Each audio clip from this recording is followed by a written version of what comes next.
What's up, you movie-loving maniacs, and welcome back to the Lucid Nightmare. I'm your host, as always, Jay Schatzer, and today it's time for another Quickie. Movie haul time. It's going to be a short one. I just got out of seeing The Evil Dead, the original, on the big screen. It was a Fathom event, and it was really awesome to see my absolute favorite movie of all time up on the big screen. Looked fabulous and had a fabulous time. But let's jump into the movie haul. First up is a Dario Argento film. Not one of my favorites of his, but I am slowly upgrading all of his flicks to Blu-ray. This is one of his later works, which they kind of started getting horrible at the end. But I have not seen this one since pretty much when it came out, so I'm going to have to revisit it. But the movie I'm talking about is Stendall Syndrome, with Asia Argento in the main role. And I just remember she gets the hell tormented out of her in this one. But really can't remember much other than she's kind of like losing her mind throughout the whole film. But it's definitely one that I'm going to have to revisit because I don't remember much. But yep, interesting film to say the least. And I'm actually a sucker for anything Asia Argento in it, so why not pick it up and add it onto the Blu-ray upgrade list. But yep, Blue Underground put this baby out, and that's about it. That's all I gotta say. But glad to have it in the collection on Blu-ray. Next up is a movie that I have been dying to get into the collection. There's a long story of how I tried to get this movie and I kept getting the wrong one, but let me just tell you what the movie is first. It is the obscure and forgotten slasher flick, Alone in the Dark. And this one just came out on Blu-ray for the first time.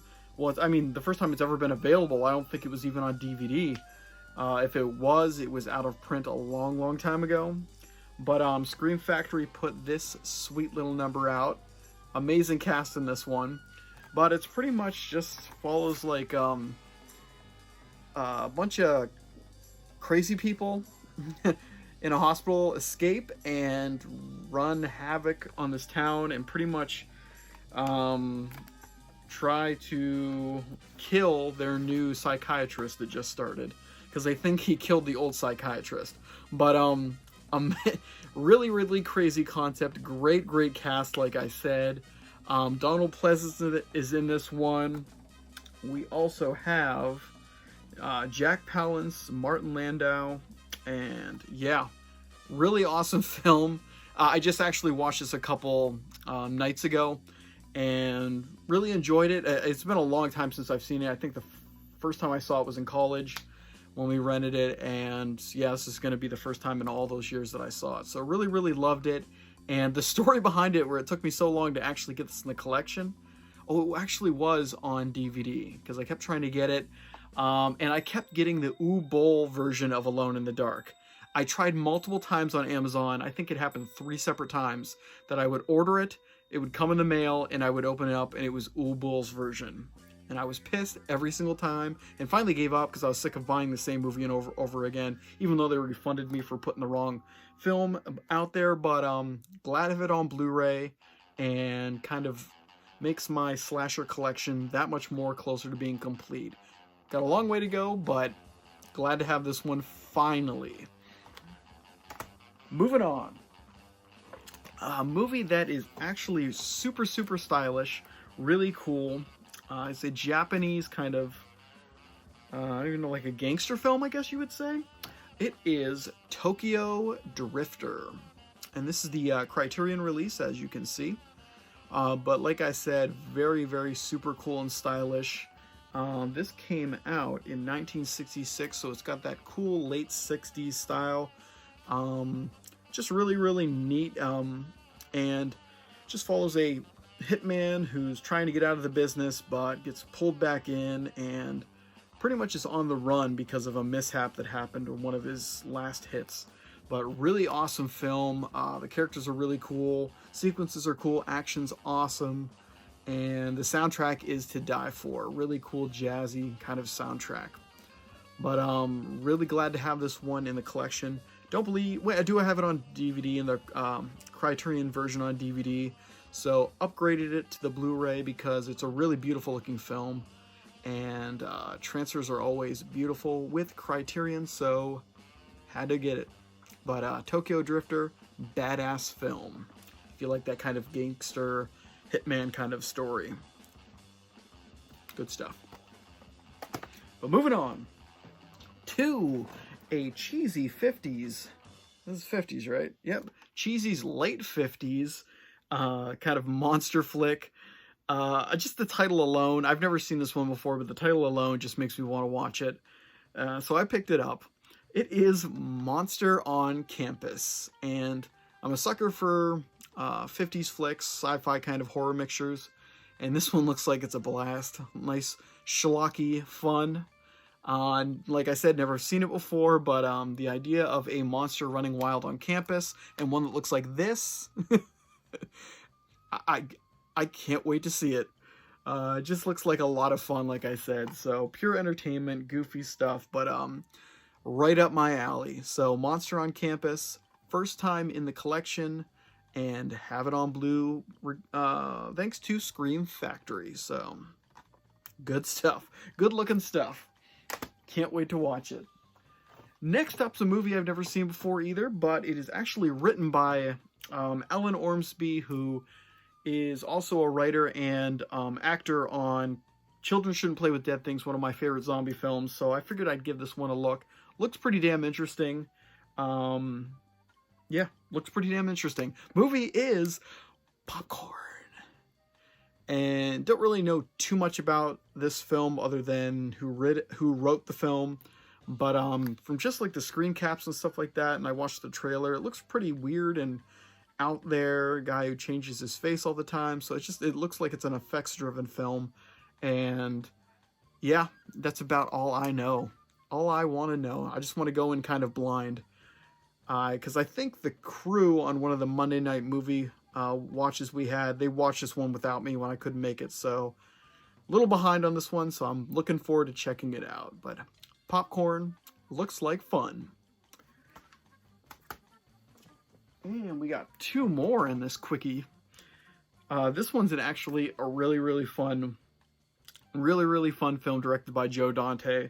It's a mixture of like comedy and sci-fi. And I've not seen it in a long time, but I know every single second of this film because I watched it so many times growing up.